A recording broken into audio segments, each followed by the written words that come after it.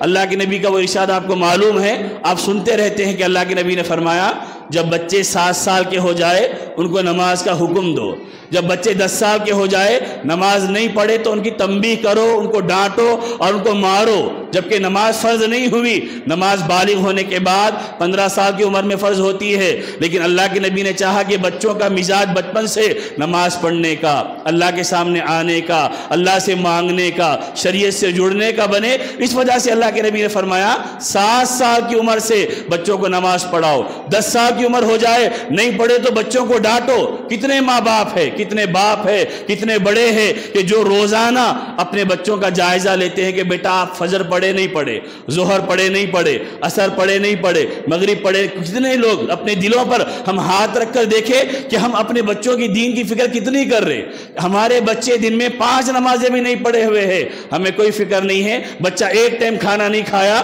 تو پریشان ہے کہ بچہ کھانا نہیں کھا رہا، ایک دن اسکول نہیں جا رہا تو ماں باپ پریشان ہے کہ اسکول نہیں جا رہا، آگے ہوم ورک نہیں کر رہا، ماں باپ پریشان ہے کہ ہوم ورک نہیں کر رہا۔ یہ دنیا ہمارے اوپر اتنی مسلط ہے، اگر ہم بے دین بنا کر جائیں گے تو یہی اولادیں آخرت میں بھی کام آنے والی نہیں بنے گی اور ہمارا گریبان پکڑے گی کہ تم نے مجھے بے دین بنایا تھا، تم نے میری خواہشات کو پوری کیا، کبھی دین نہیں بتایا، کبھی سنت نہیں بتائی، بس محبت میں سارے کام کرتے رہے، جبکہ مجھے سدھارنا تھا، سنوارنا تھا، صحیح راستے پہ لانا تھا تو آپ وہ کام کر سکتے تھے۔ دعا فرمائے کہ اللہ تبارک و تعالی صحیح علم و عمل کی توفیق عطا فرمائے۔ وآخر دعوانا ان الحمد للہ رب العالمین۔